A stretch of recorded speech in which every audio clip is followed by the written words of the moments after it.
Isang masayang Pasko ang inaasahan ng pamilya De Vera noong Disyembre 2008. Ngunit di nila inaasahan, di kalayuan sa kanilang bahay, naghihintay ang isang trahedya.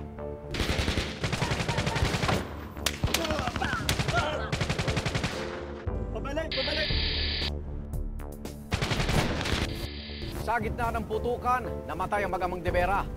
Ang tanong, sino ang dapat managot?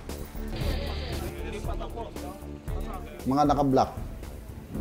Kasi nung naglapitan, naka-block na, nakakita ko, na parang SWAT ang suot nila. Yung iba may nakasulat na ARSAP. Kung ginawa nila ang trabaho nila, hindi patay ang asawa ko na ako. Buhay na buhay hanggang ngayon kasama ko.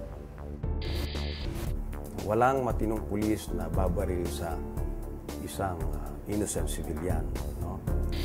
Magandang gabi, ako naman Arnold Glavio. Ang mga tanong ng kahapon, sisaya sa atin ngayon dito sa Case Unclosed.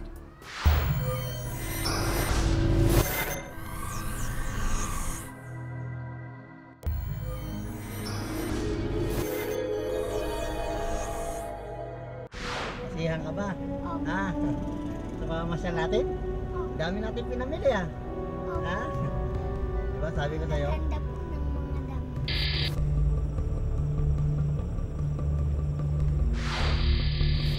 Kahit mahirap. Ay, kakaputukan na dito ah! Ano ba mo? Pinaulanan ng magkakasunod na putok ng baril ang sasakyan ng mag-amang Alfonso at Lia De Vera, ikalima ng gabi ng Disyembre taong 2008.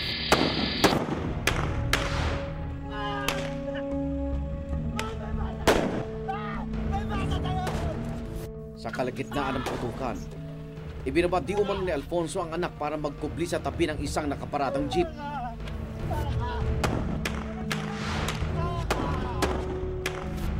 Ibilya kami!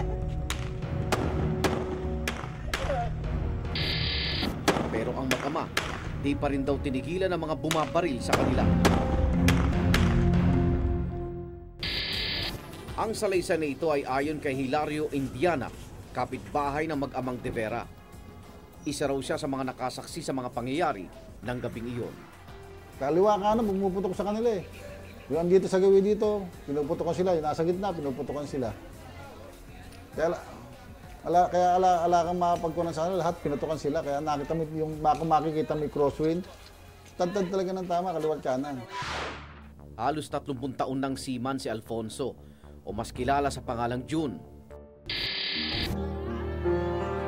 Schedule niyang pag-uwi talaga is December.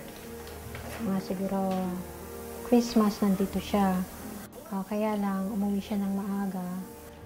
Ayun yung request ni Lea na complete kami kung birthday niya. Pag dumating siya, I see to it na silang mag-ama ang magkakabaan. So, umiiwas muna ako sa eksena. Kay Lia umiikot ang mundo ng mag-asawa at ang pangarap nila, maging doktor ang anak balang araw. Kahit na igapang pa raw nila ang pag-aaral nito. Lahat ng paghihirap namin, it's all because of Lea. All sacrifices namin magkahiwalay na mag-asawa because of Lea. Ngunit ang magandang kinabukasang inaasam, tinuldukan ng mga balang kumitil sa buhay ng mag-ama noong December 5, 2008. Paano? Hirap ko masitulto. Pagbalik. Paano? Ang plano ng pamilya, susunduin na mag-ama si Lilian paglabas nito sa opisina para sabay sila maghahapunan. Hindi mo kanina, daanan mo ko sa Pasay. Tatawagan kita pag papunta na ako ron. Sige. Halika na. Baby, halika na. Hinta na mo. Ayan ang bag mo. Sabay kita ako. Ayan. Susundin nila ako sa may Pasay. And then doon, kakain kami sa labas. Ngunit na sumapit ang alas 10, oras na dapat sana'y susunduin na si Lilian, hindi na raw niya makontak ang asawa. Talagang unbelievable na hindi sasagutin yung cellphone ko. Kasi if ever nakasama si Lea ang sasagot sa cellphone for her dad. So doon ako talagang kinabahan na. Nagdesisyon na lang si Lilia na umuwi, ngunit nabigla ito na makarating sa gate ng kanilang subdivision. Maraming tao, may mga media din doon, maraming pulis. So doon na ako nagtanong-katanong.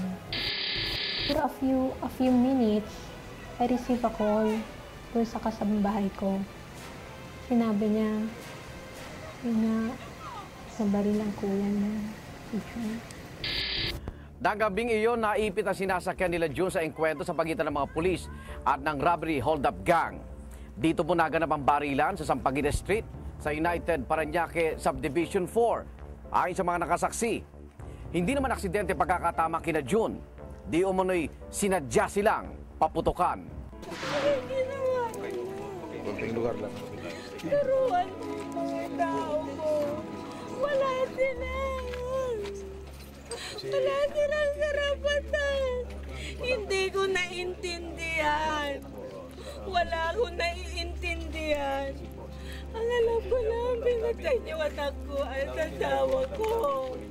Pinapalabas nila aksidente ang lahat. It's not an accident. Pinatay nila ang asawa ko, ang Cobra. Wala siyang kalaban-laban. Pinatay siya. Pinatay. Hindi totoo yan. Kasi ang talagang target ng operation ay itong heavily armed na waray-waray group. Si Mr. June De Vera at saka yung anak niya ay kailanman hindi sila ang target ng operation. Makinig kayo mabuti. Ito yung pinaka-main objective natin. Ito yung target point natin.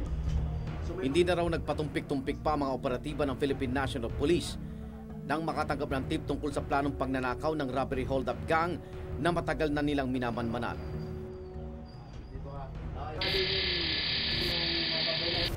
Ready to attack? Yes, sir. Itong grupong ito ay ito yung nabansagan ng Waray-Waray Osamis Group. Sila involved doon sa mga several robbery hold-up incidents. Sa totoo lang, itong grupong ito talagang delikado na pumapatay sila, lalong-lalo na kung nako-corner sila. Pinagsama-sama ang puwersa ng Highway Patrol Group, Special Action Force at Southern Police District para sa gagawing operasyon laban sa mga suspect. Highway Patrol Group kasi yung may plano yan at silang nakakaalam ng detalye. All the details from planning to execution of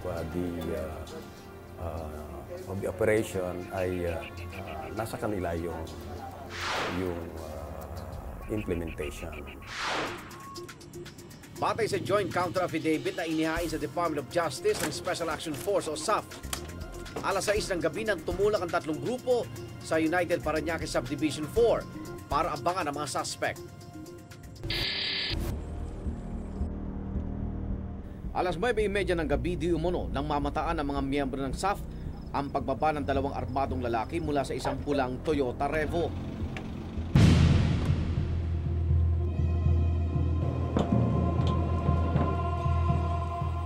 Sa puntong ito, lumantad daw ang ilang miyembro ng SAF at nagpakilalang pulis. Pabilis di umanong nagpaputok ang mga suspect na tuluyan ang nauwi sa engkwentro sa loob ng United Parañaque Subdivision 4.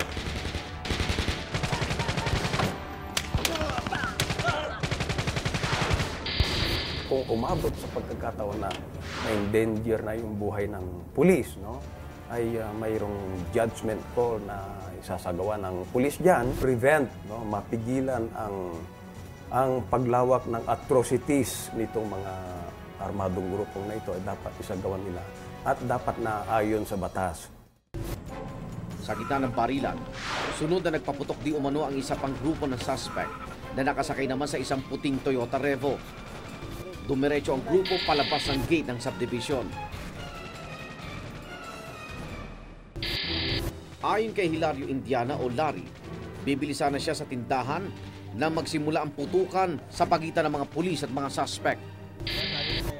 Ilang segundo lang daw ang pagitan na makita niyang dumaan ang di inaakalang sasakyan ng kapitbahay na si June. Nung pagdaan nila, May putukan sa may gate ng subdivision namin doon sa may gate. Kaya nakon siya na parang huminto siya, babalik.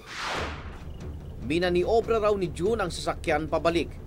Ngunit sa kanyang pag-atras ay pinaputukan siya di umano ng mga nakapaligid na pulis. Pabalik yung sasakyan, matras! Baril na nagulong!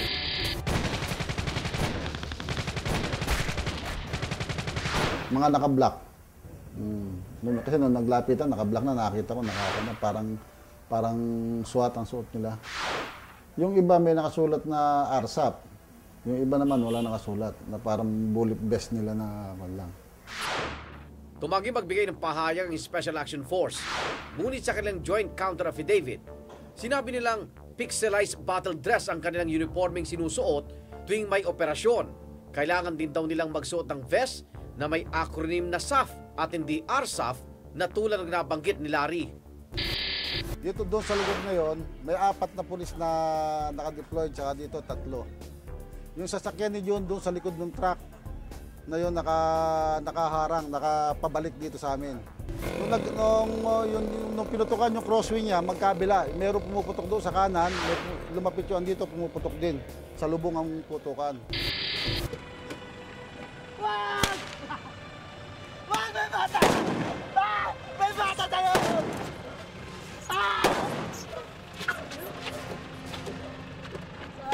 Ayon kay Larry, bumaba raw si June mula sa crosswind at ibinaba ang isang bata. Sinundan pa raw ng mga pulis si June na magtago sila ng anak sa gilid ng jeep. Binaril di umano si June sa ulo ng lumapit na pulis. Dinikit talaga yung M16 sa ulo. Hindi binaril ng mala yun. Dinikit talagang nakatayo. Tinutukan talaga. Sir, may bata! Laking gulat daw ng mga pulis ang mapansin ng batang nasa ilalim ni June. Yung katabi namin yung pulis na dalawa, sabi niya, Sir, may bata pala. Ayan, may nag-order na, dalhin nyo na kagad sa ospital. Yung bata lang ang kinuha nila, hindi na si June. Kasama nila, pinatay nila. Kasama yung anak ko, binaril. Binaril nila. Wala silang nare-receive na paputok sa crosswind namin eh. Why on earth papuputukan nila? Sabi ko, sakit-sakit na. Kasi kung ginawa nila ang trabaho nila, hindi patay ang asawa ko at anak ko. Buhay na buhay hanggang ngayon kasama ko. Walang matinong pulis na babaril sa isang innocent civilian, no? At yung Special Action Force naman, sa Highway Patrol, dinideny nila na sila ang bumaril sa mga sibilyan, ano? Sa joint counter affidavit ng Special Action Force, itinanggi nilang nagkaroon ng sabwatan sa pagpatay sa mag-ama. Mahirap daw masabi na sila ang bumaril sa mag-amang De Vera dahil ang mga oras na yun ay walang habas daw na nagpapaputok ang mga suspect na sakay ng puting rebo.